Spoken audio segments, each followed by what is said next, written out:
Hello, welcome to Fibertown, episode 233. Yes, it's the second day of August 2019, and I'm here on my porch.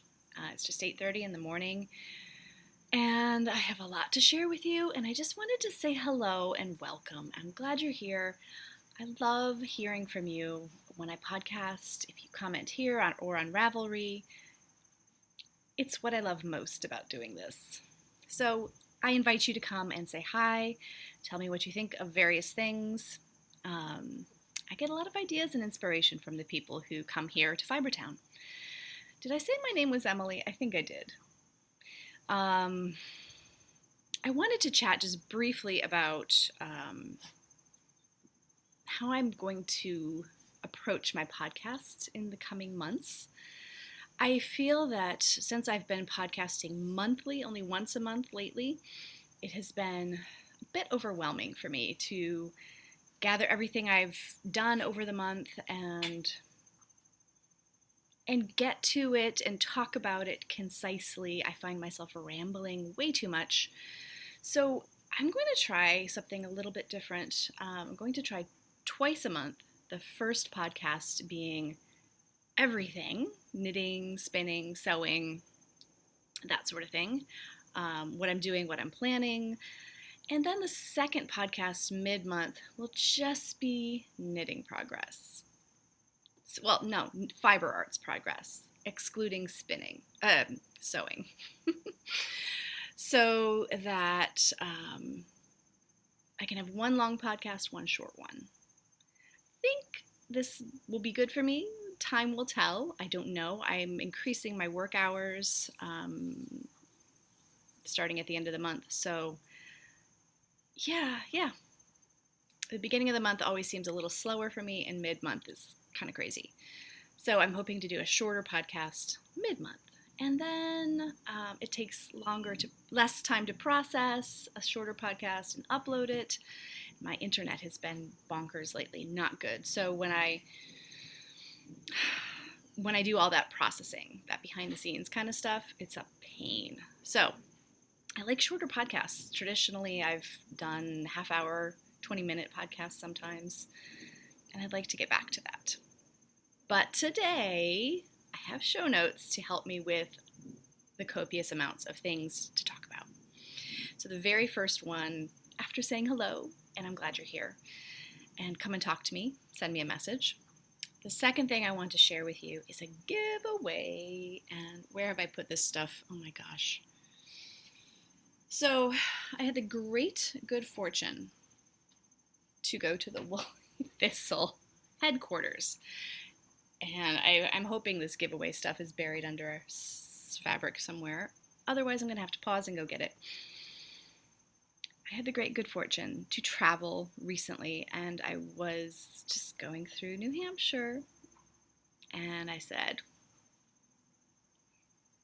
if I can swing this, and if Corrine has the time, I would love to go to the Woolly Thistle headquarters.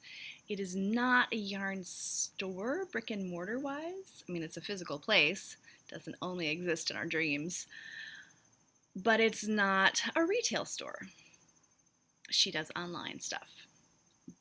But yeah, she said I could come. We are good friends, and I just wanted to make that clear that it's not an actual place you can go and shop at. However, you can go online and shop. And she talked about all of her wool. She showed me around. I could just listen to her talk about her wool for hours, pretty much. I bought some things, and she so kindly offered a giveaway. So I'm going to show you this wool. Here it is. It was hiding. Yes, she put most of the stuff in here. I decided I was going to add a few things as well. So this is the giveaway right here. To enter this giveaway, I'm going to show you what's inside. But to enter, I want you to go to the Ravelry group on this giveaway thread, and you get a choice, of course, because I'm a fan of choice. You can either tell me a good deed that you have done. Hello, friend crow. Ooh, big crow on my neighbor's house. I love crows. You can either tell me a good deed you have done recently. For example, as I have been walking around my neighborhood, I have been rescuing cicadas that are on their back. I've been flipping them over and putting them in the grass or the woods and wishing them well. It can be something as small as that. It can be something much larger. A good deed you have done. You define what a good deed is and tell me about it. And I always find these very inspiring, uplifting, and they give me ideas. So that's your choice number 1 to win this giveaway. Choice number 2 is to give me an idea for a sweater pattern for yarn I'm about to show you later on. Go on Ravelry, look up this yarn from the Woolly Thistle, look up how much I have, tell me what you think I should knit with it. So that's your choice. Let me show you what's in this amazing bag. You get the bag, you get a skein of Fiber Stash dye works. Look at this gorgeousness. Oh, this is from Vermont, I believe. It's 80/20 superwash merino nylon. This is the strong toe sock, 400 yards in the colorway Lie to Me. I will not lie to you, this is beautiful. Look at the speckles there's little bits of yellow in here. You really can't see, it's very subtle. Reds, blacks, lavenders, mauves, gorgeous. You also get a skein of West Yorkshire Spinners signature 4-ply. Do you guys know this person? Winnick Mum? She is, I think she'd be classified as a blogger, but she developed a line of colorways with West Yorkshire Spinners. This is a great yarn base. I've knit with it before. And I actually got a skein of this same colorway, so whoever gets this, so we can be twins. Yeah, Winnick Mum. I didn't know about her. Corrine told me about her, and I started to check out her Instagram account. So you win that. You win the Fiber Stash. You win a Woolly Thistle enamel pin.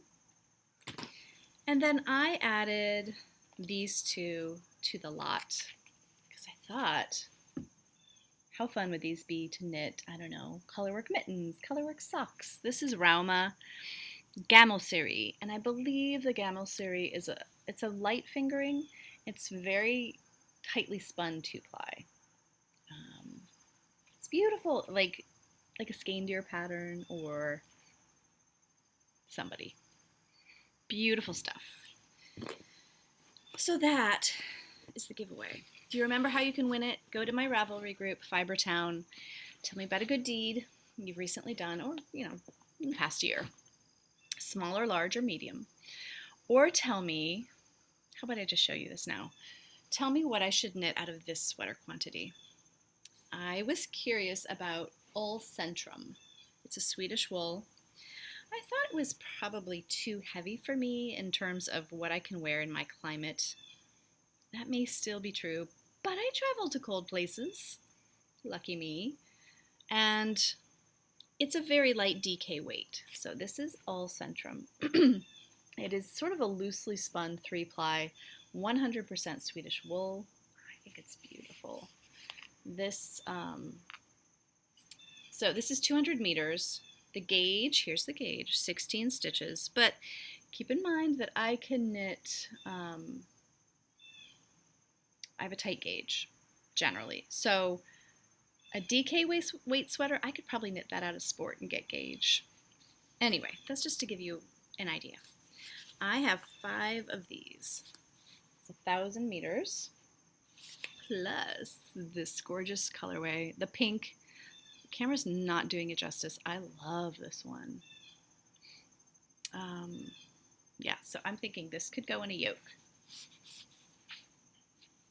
You can leave out the pink if you want in your sweater pattern research, but I think they're really gorgeous together. And you know how I love color work. So then, that is going in here. That's all I got for the beginning of this podcast. However, now I'm going to show you a finished object. Patton's Croy. No, not Patton's Croy. Ugh, Zauberball crazy. I have a new pair. This is my usual sock. You've heard me talk about it a million times.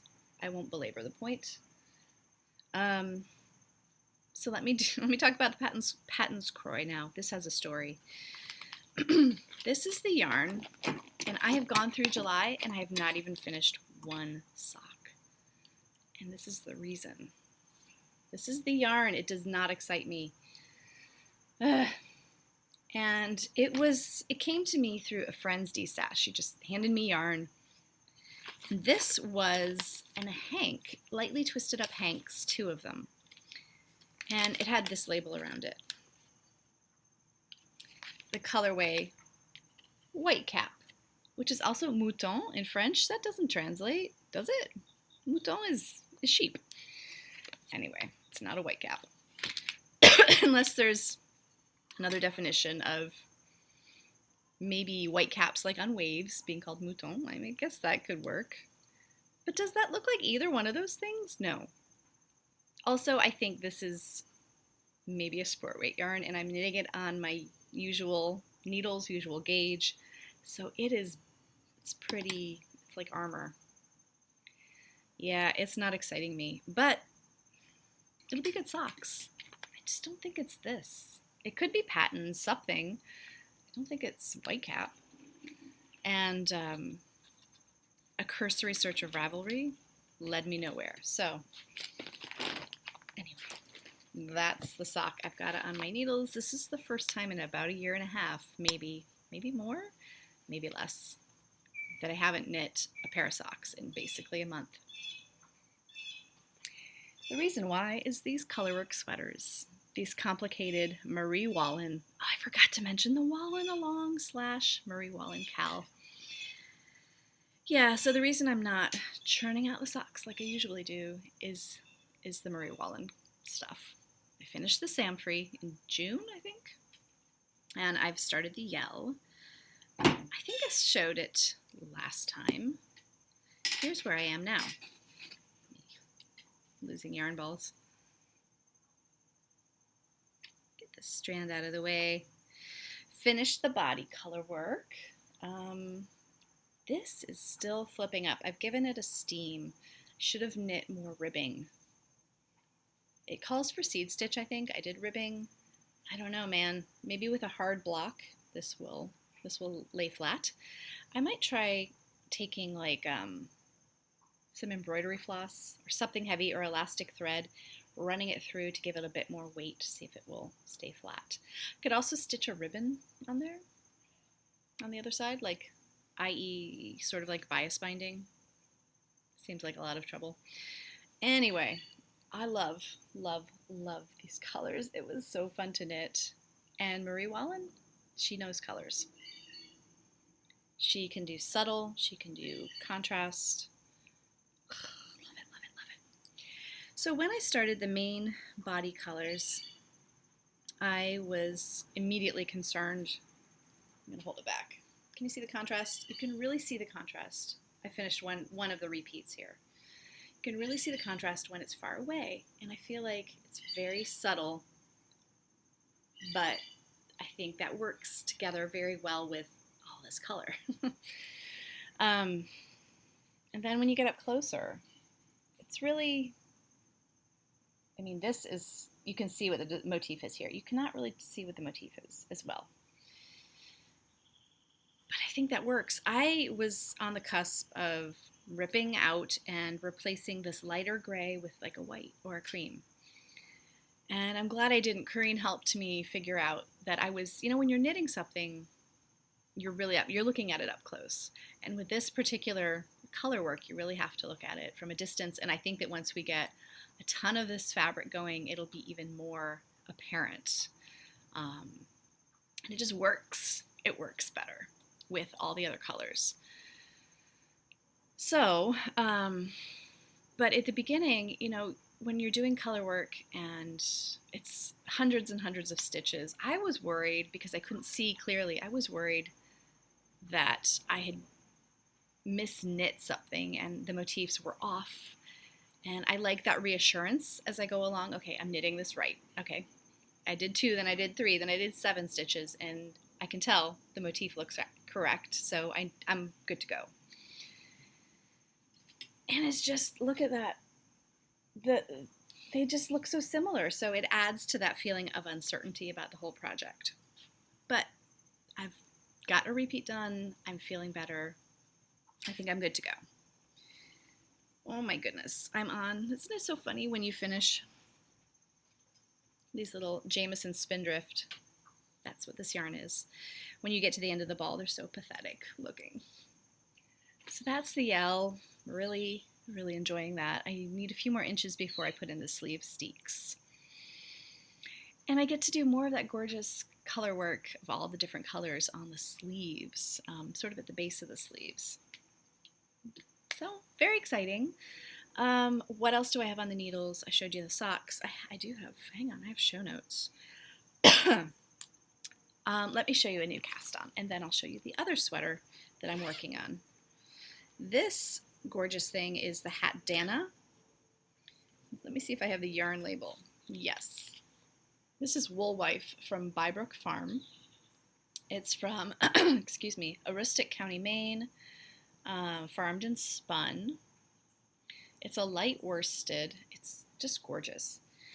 And Hat Dana is a pattern that it's by Bayron Handmade. I think that's correct. It is a pattern that you can wear around your neck. It's knit flat at first and then joined in the round. And you can also use it as a hair wrap, a kerchief. It has, to me, it's like a multi-purpose garment, like my pattern, multi-purpose garments. You can wear it different ways. I love that. So here it is. The yarn is super fluffy and beautiful. I feel like it's a Romney, I think, and I wore this skein around my neck for a while last fall, just as a necklace, and so I knew I would like it around my neck. And here it is. You can probably see I forgot an eyelet down here. Something happened there. It's okay. I'm not going to rip back. Beautiful yarn. Very easy pattern to memorize. It's got a very subtle cable. I think it's cable. But yeah, that center spine. Look up this pattern. It's gorgeous. I haven't touched it sort of since the beginning of the trip. I knit on it a bunch at the beginning. I'll get back to it. The last work in progress is the Wolf River sweater. I can't remember who designed it. I'm sorry. Oh, is it Melissa Shaswari? Could be. I'm using hand-spun 3-ply fleece to sweater yarn. This was a Tunis fleece that I did all the stuff with, and then I dyed it with madder root, and I really love it. I'm on the sleeve. I've bound off the neckline. However, I'm gonna have to redo it. Here we go. I used a tubular bind off because I thought it's not a lot of stitches. I'm here in the car. I've got an extra needle. I've got a chibi, a tapestry needle. I don't think, to me, that my tubular bind off really does all that much for this. I think it looks better and it's too tight. I can get my head through here, but it's a struggle. So I have to rip that out. I kind of always regret it when I do a tubular bind off. Anyway, isn't it pretty? I think last time I showed you, I was only halfway done with the back. And it's kind of, you can wear it either way. It doesn't have short row shaping. It's kind of it's a bulkier sweater. There's the sleeve. I'm knitting the sleeve on US 10s. And love it. I've alternated skeins of this yarn the whole way through. And it's been okay. On the sleeve I'm doing, gosh, what do you call that? Where you sort of chase, where you slip 3 stitches and then you start using the new yarn. I've talked about it before. You know what I mean, right? Carol Feller has a great tutorial on this. It's not elliptical knitting. No, that's not it. That's going to bug me. So This sweater still smells like sheep. I don't know why. I mean, it's pretty sheepy in a cheesy kind of way. You know? You know, fleeces, maybe you don't know. Sometimes fleeces to me can smell slightly cheesy. And this one still does. It's been dyed. The fleece was washed. The yarn was washed. Then I dyed the yarn, and it still smells like this. Maybe it was a ram. But even my stinky Icelandic ram, eventually the stink left the wool. So I'm hoping I'll give it a nice, maybe some essential oils in the next bath when I'm all finished. I want this one done. This one could be done. Sleeves are going pretty fast. I like knitting sleeves. They don't really trip me up like they seem to other people. Humble brag there for you. Hang on, I've got to make sure I put these needles back where they go. That's it for works in progress. So let's go on to spinning. So I've got another fleece spin on the needles, on the bobbins. And that is a Clun Forest. And let me show you what this wool looks like. Here it is. I'm drum carding it. It's really beautiful fleece. Does not smell cheesy. So a Clun Forest is a down type breed. I think it's from Shropshire in England originally. Gosh, I hope that's right. I heard this, I was at a festival and I heard the fleece person, and she was inspecting fleeces, say that it was French. It's not a French breed. I didn't correct her because, I don't know, she was in charge. Anyway, look it up. This just goes to show you, look things up for yourself. Don't always trust the authorities. Figure it out. It's practically my motto. Anyway, there it is, Clun Forest, and it's spinning up really beautifully. Don't know if I'm going to 2-ply it or 3-ply it. Here's some of my bobbins. I number my bobbins so that these are wound off from my larger spinning wheel bobbins, sort of 1-ounce bits. So say I have 12 bobbins, I might, for consistency's sake, ply together bobbin 1 and bobbin 12, because I spin different ways at different times, and the fleece is not always the same. These locks I just showed you are quite different from locks in other parts of the fleece, so I feel like it aids in that consistency in the spin to take different parts and different spins from different times and put them together when I ply.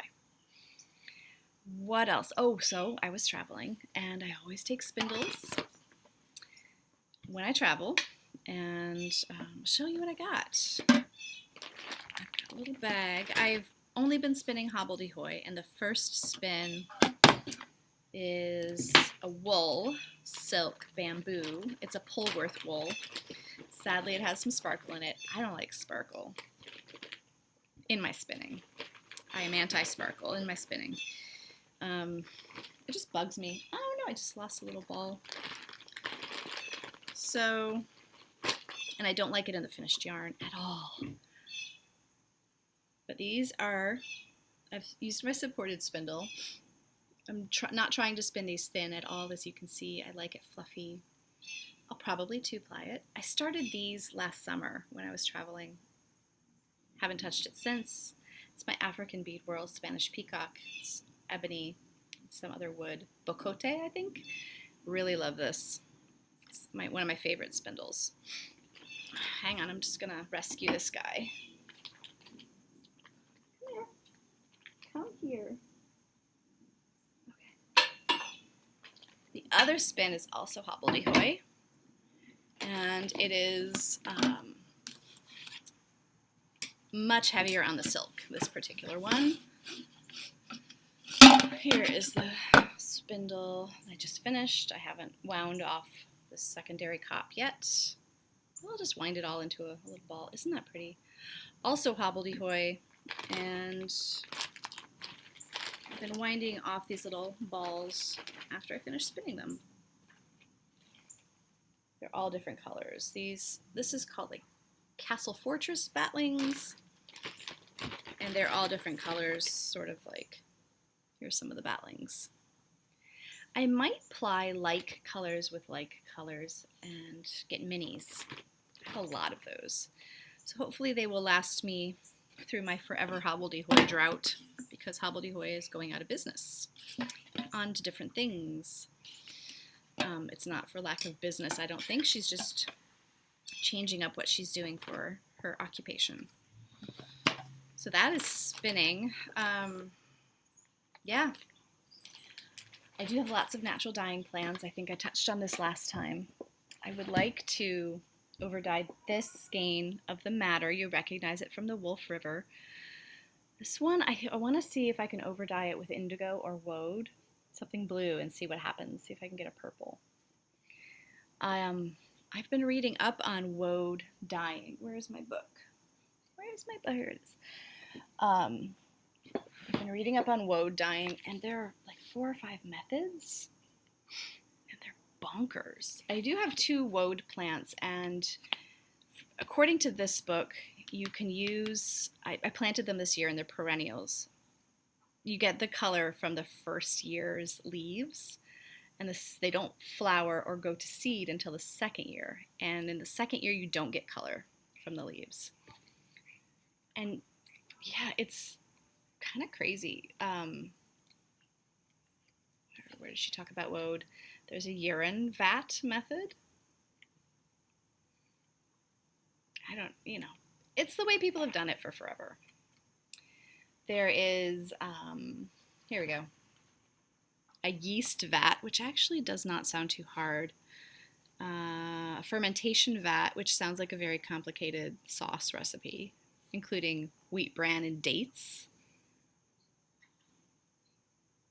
And the hydrosulfite vat, which I don't think I want to do.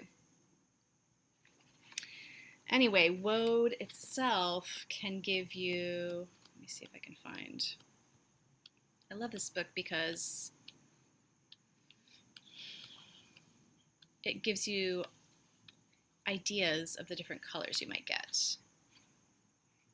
Oh, apparently you can use the seeds to dye. And look, you might get a pink, I guess, depending on the modifier and the type of dye bath. Leaves method 1, leaves method 2. Okay, so I guess method 1 is the hydrosulfate. So maybe I need to do that to get the blues. But you can get pinky tan ones. Oh, without mordants, actually. That's another thing that's nice. Oh, you can get these pinky tan shades with maybe some of these. We'll see. Anyway, ramble. Do you see this? That's a copper mordant, and I've started one. Modifier, I guess. Modifier, more than mordant. It's vinegar, water, and pieces of copper tubing. See, it's starting to turn blue. And I have this is my skull and crossbones in an old honey jar. So, plans, lots of plans. I have so many marigolds this year. Yeah, so many. Let's see. Sewing. If you're not staying around for sewing, did I show you the rest of my yarn acquisitions? I didn't, did I?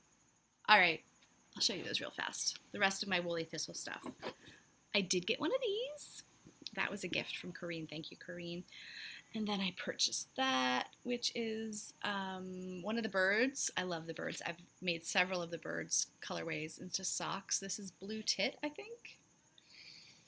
And then, oh, I do have another thing related to knitting I should show you before. And then I also got Gamelseri. These 3 colorways. I like to make some mittens or socks inspired by tiles with these. So I also snagged a skein of Little Gray Sheep to see how I like this one. Really beautiful yarn. Hampshire double knit, so it's a DK weight. Oh, it does have 2% alpaca. 2% I'll allow. Okay, so before I do sewing, let me show you something I acquired recently. I acquired several things from one person. Weaving shuttles. She was doing a clear out, and this is someone I know through my kids' school. Really cool lady. And she went to the Rhode Island School of Design back in the day, and these are leftovers, weaving shuttles. So I'm thrilled to have more weaving shuttles. I love them. And I have plans for a grand weaving. I just need to make that happen. There's so much to do. So much to do. So she also gave me a machine, which I initially said, no, I don't want it. And then I said, yes, I do. And then I was like, do I? But I took it anyway. It's called the Passip Linker. And I have its manual. Let me show you the manual first. It's a remailleuse, or a kettle, whatever that is. So I have the manual in English, German, and French. I believe this might be a Russian or a German machine. I'm estimating it weighs about 20 pounds. You crank it. See that needle going in? This is a machine for joining pieces of knitting together. Now, I love the mattress stitch. I always enjoy when it's time to mattress stitch things. I'm never going to use this machine. Why did I take it? I don't know. I thought maybe I could find somebody who needed it. I've asked around. Do you need it? Let me know if you know anyone who wants it. They go for a pretty penny on eBay. I'm willing to let it go for shipping and maybe some small fee for my schlepping it to the post office. I think I saw one on eBay for $350. But I'd love to pass it along. So let me know what you think. Do you know anyone who wants it? Do you want it? Let's talk. Oh yes, this. Wildwood. I picked this up at the Woolly Thistle as well. Because again, Marie Wallen. Oh, this is a card I need. So this is all using British Breeds, which is her new yarn. It's spun by John Arbin. It's a 2-ply worsted spun. It's like a loose 2-ply, which is really how you should ply long wools. Spin them kind of, don't spin all the air out of them. So it's a special way to do worsted yarn, really, and then ply them loosely. I agree with the way John Arbin is spinning it. Not that he needs my input or agreement, but I think it's great. Okay, I want to make this one. Look at that. This is simply gorgeous. This is the, what is this one called? So someday I'll get a sweater quantity and make you. I probably have a sweater quantity of something suitable already. But it's really gorgeous and special yarn. Yeah, so I think we're ready to move on to sewing. I do have a book recommendation. I got this from the library. I tried to listen to this on Audible. I'm not really successful with audiobooks, and the narrator was terrible. Terrible. I returned the Audible book, which I've never done, and I just occasionally subscribe to Audible, and then I deactivate it, and if I feel like I want another audiobook, I'll re-up and you keep the things you've bought forever, even if your subscription isn't active. But I'm reading it, and it's gorgeous, and it's written by this woman, and G. Willow Wilson, and it takes place in Granada, in Spain, which is one of my favorite places, and specifically it starts in the Alhambra, which is another place I love, and takes at the time of the last Sultan of Granada, who's gone down in history as super failure. He lost the Alhambra, he lost Granada, he lost Al-Andalus. And it's kind of got magical components and interesting social components. Very good stuff. The Bird King. So let's do sewing. Where am I on time-wise? Okay. All right, sewing. Oh no, I forgot something. I left something inside. I've been buying fabric. And I've been making some things. But the fabric buying has kind of overwhelmed me in terms of like, what do I make next? This fabric is so precious. I need to make muslins of it. And I'm just realizing that I left one of the really stunning fabrics inside, but I'll show you another time. Where to start? Okay, I'm going to start with that stunning fabric because Finch Knitting and Sewing Studio, which is about 30-40 miles from me, had their birthday sale.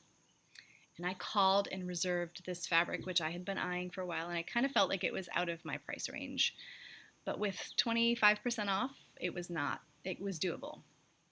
And it's a Merchant & Mills waxed canvas in the Black Watch tartan. And I want to make this. I want to make a Kelly anorak out of it. This is Closet Case. I am all about Closet Case lately. Their patterns have been making me very happy. So I got the extension pack as well, which gives you pattern pieces for lining it and lining. I don't know if it's the whole thing is lined or if it's just the hood, but I want to get an amazing fleece, like real wool fleece fabric somehow, and line the hood with it. I don't know if I'll be able to find what I need in actual wool. We'll see. So this calls for 3 yards of light to medium weight woven fabric, such as twill, gabardine, ripstop, and linen. So the linen is a really light jacket. I've seen this made before in light fabric. But I've also seen it made in waxed canvas. It's doable. It works. I talked to the people at the shop. They thought so too. So I'm definitely making a mock-up because even with 25% off, this fabric was pricey. I love making coats, so I love wearing them. I think it's my favorite thing to make and wear. So I'm very excited, but I did, so I traced out the pattern pieces for my size, what I think is my size, and I laid them on my waxed canvas because I only had 2 3/4 yards, but it's very wide fabric. It's like 59-60 inches wide, and I think I'm going to be okay. Even given that it's plaid and I'm going to need to do some pattern matching, I think just for the side seams and where the back yoke meets the bottom, the rest of the back. I'm not going to worry about matching anything else. So that's plans, and you'll see that fabric at some point. If you've worked with waxed canvas and you know about like pressing it and so forth, I'm going to do some research, but let me know what your experience has been because yeah, I'm going to have to research iron settings and that sort of thing. I've made 2 things since I saw you last. I bought the entire collection, the summer collection from Closet Case. I haven't made this one yet. The Pietra pants, I'm thinking I'm going to need to insert a side zipper. It's an elastic back and a flat front, but for various reasons, I think that my hips are going to require a side zipper. So I'm putting that one on hold, but I did make the CLO Dress / top, and I used this Nanny Iro cotton lawn. Let me show you. I made it the dress version first with these great pockets, and I hand stitched the cuffs to finish them, and then I wore it out one day. This is the Bow Yin Yang, and I had this fabric and really coveted it and decided this was a great pattern for it. So I made the dress and I wore it out, and it was not the right fabric for this pattern, at least not for the dress. It didn't move well around the lower 40, and I had modified it because it's a shift type dress, and I need more. I need a bigger size on the bottom. And you can, if you modify to do that, if you grade out to a different size, you can get some weirdness where things change where you've modified it. And I got weirdness, and I futzed with it, and I fixed it, and it looked okay. It looked great when I was walking around. It wasn't great when I sat. And actually the fabric shifted strangely. It's just not the right fabric. I needed a linen or something more flowy. So I cut it off into the shirt version, and I'm going to get a ton of use out of it. I think I'm going to wear it a lot with my St. Kilda cardigan in the winter. So I'm very happy with that decision. And I saved the bottom of it. I don't know if I can get an actual garment out of it, but I will use it for like pocket bags. Might make it like a lining of something. Anyway, it'll get used. Thinking of making a quilt, just a pieced crazy quilt out of lots of failed garments, and calling it my failure quilt. And you know how I feel about failures. It's not a negative word to me at all. I'm reclaiming the word failure. That's what I'm doing. So I also made the Fiore skirt, and I have it on here. And I made it out of, I know this doesn't match, but I wanted to show you. This is also from Closet Case, the summer collection. I love this side pocket. It's got a button here, and then a hidden button right there. I used, did I say the fabric? It's Allison Glass Mariner cloth. Again, this is a great walking around skirt, and the fabric does work for this. I don't know, I need to maybe figure out how to, sorry, I'm just all up in this business. When I sit down, make sure that the flap doesn't come open too much. But I really love this skirt. I think that I will try different versions and maybe put like a snap right in this area that's hidden. I think it's great for French tuck or tucking in all the way. So that's the Fiore. Fiore, Pietra, and Cielo. All from Closet Case. So, that's what I've made. So many plans, though. So many plans. Let me just chat a bit. Oh, I also got some things at Finch. Because it was the birthday sale, and I was just under the wire for getting the 25% off. I think at a certain time it switched to 20. And I also was the last person to get a goodie bag. And there was a t-shirt, there were stickers, there was a tote bag, this thing, which I love. What? I love it. We'll definitely use these needles. They're gorgeous. They have gold eyes. Made in Japan, it looks like. So, and there was embroidery floss. And now this white one. I have a pair of summer cropped white jeans. They're ready to wear. I've had them for years and years and years. I love them. They fit great, but they're white. So over the years, they have acquired intractable stains. They're just not going anywhere. And I don't want to use bleach on them. It will weaken the fabric. It's not good, yada, yada, yada. And I wear them to work. And I work with small children. But like last summer, I was working with a kid who just likes like colors. He just wanted to color. Little guy with autism. We did a lot of coloring. And one day I sat on an open highlighter that he left on the floor. So there's a little bit of orange around the seat of these jeans. Anyway, the white I'm going to do like visible mending, covering the stains, but using white. So I feel like it'll be very textural and add something new and interesting to the jeans that you really hopefully won't see unless you inspect it closely. So that's what that's going to go for. I have a bit of mending. My mending basket has grown again, so I always get such satisfaction after spending like a day doing mending, and I can really move through things quickly.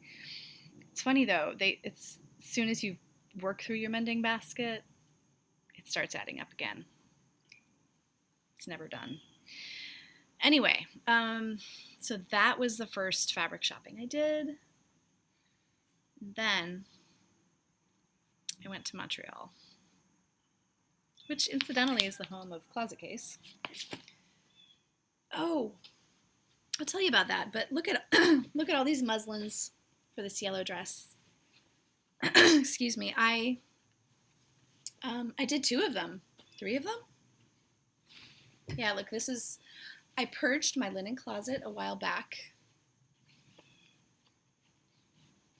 And I used the bed sheets. I have a stash of bed sheets to use for muslins. Now, I did press these, of course. That's what the dress looked like with the pockets before it was sewn. So I worked out all the kinks on these old bed sheets. It was a great use for them. There's another one. This was for the skirt, the Fiore skirt. See the pocket? So I did 2 muslins for the CLO dress, and then I ended up cutting it up anyway. And this was a muslin for the fit of the skirt. So now these will go in my scrap bin, things I use to cut up and stuff other things. That's what that will be. So then in Montreal, Closet Case has a blog post about fabric shopping in Montreal, and there are 2 garment districts. The main one is much more retail. It's a street or 2, Rue Saint-Hubert, has like a traditional European district where the notion shops are, the tailor shops, the fabric shops, and it's all concentrated in one area. So I went to several, and one in particular, this one, Couture Carlisle, that's the address. The owner gave me her name and number. We were just on the same wavelength. The sales lady and I said I wanted wool for pants and for coats. They had 4 aisles of wool and wool blends. And I think it's one of these stores where everything is always 50% off, at least like that's the sign in the window. But they had such an amazing selection. I ended up getting this. I'm going to make a coat. Isn't she beautiful? I think I'll do a Closet Case Claire coat. We shall see. So I got that. Could not leave this one behind. This is going to be a cocoa jacket. It's got a very subtle boucle running through it. Sorry about the airplane.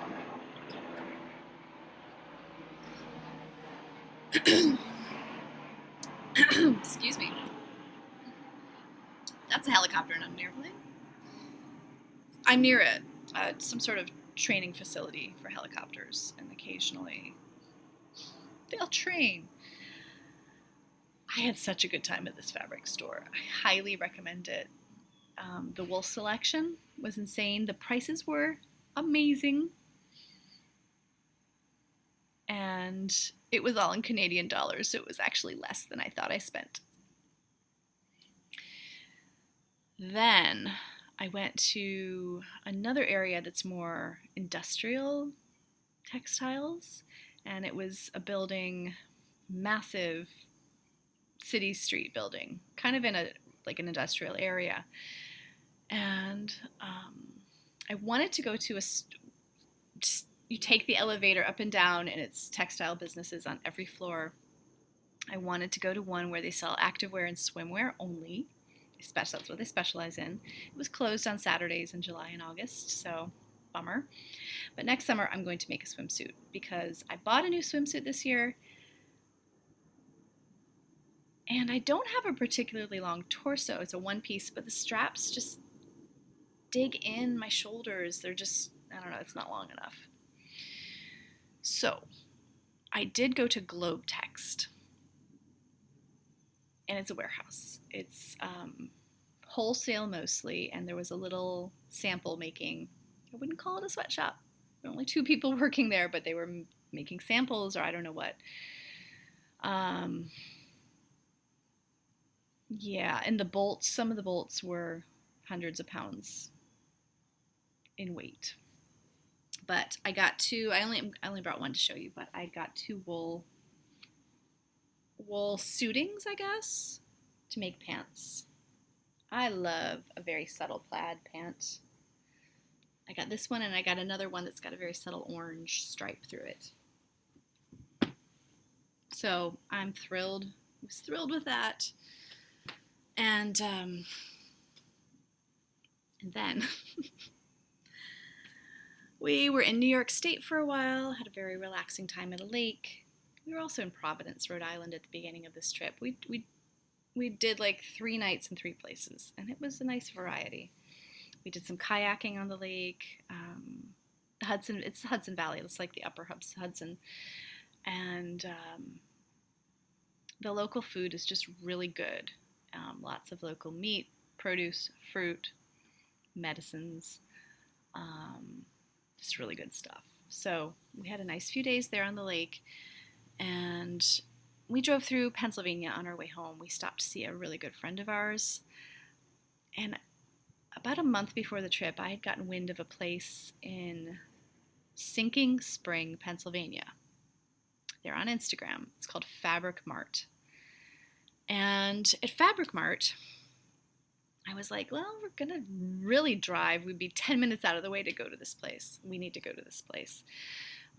It's worth a trip. It's an unassuming storefront in a small town. It's just like a suburb of Reading, Pennsylvania. They have dead stock fabric. That's what they do.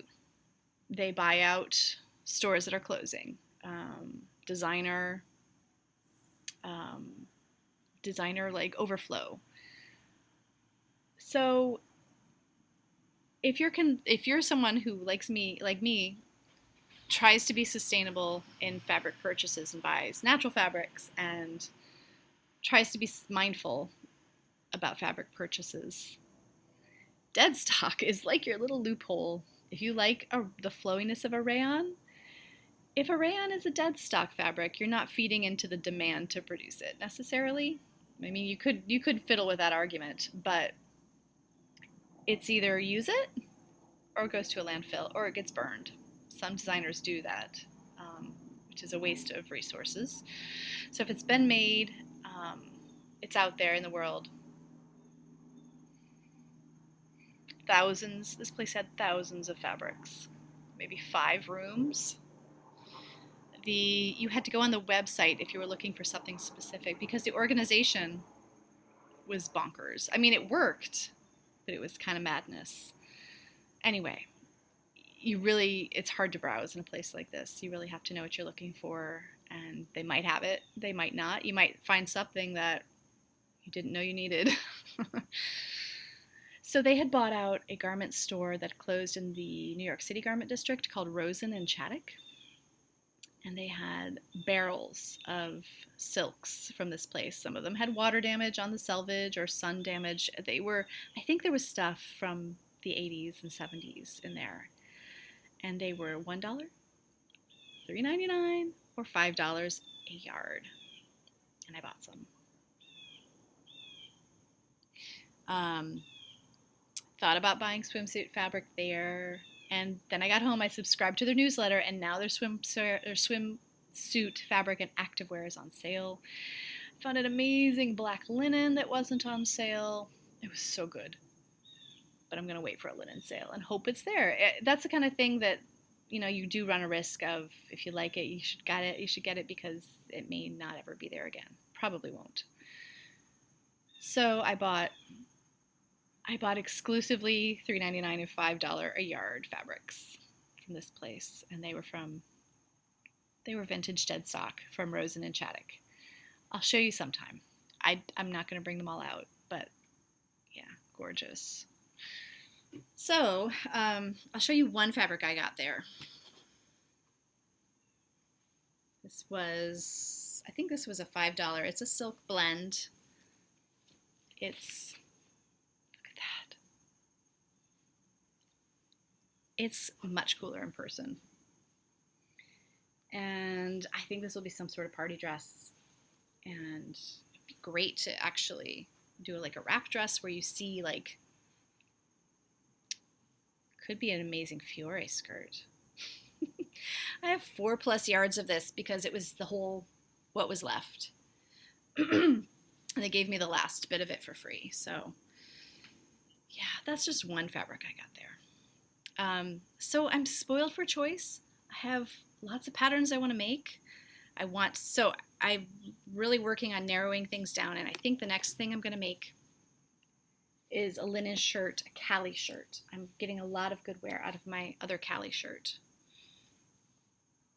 So, my goodness, 55 minutes. I'm going to try to limit this kind of long podcast. I hope you enjoyed seeing everything and hearing about it. My friend Sarah visited from Romania yesterday. Look what she brought me. A beautiful hand embroidered, this is like cross stitch, cotton Romanian blouse. See this kind of work right here? That's done by gathering some of the warp threads and the weft threads, stitching them together like that. So yeah, handmade. It's got these drawstrings for the cuffs and for the neckline. And she says that the women wear them without just a bra underneath, and they're pretty sheer. I don't know if I can do that. I think the front doesn't bother me because it's busier. The back is just sheer. So I might wear a camisole underneath. Anyway, if you've made it this far, you're my favorite. Love you lots. I hope you enter the giveaway. I hope you tell me what I should make with my ul centrum, or tell me a good deed. And until next time, everybody, take care.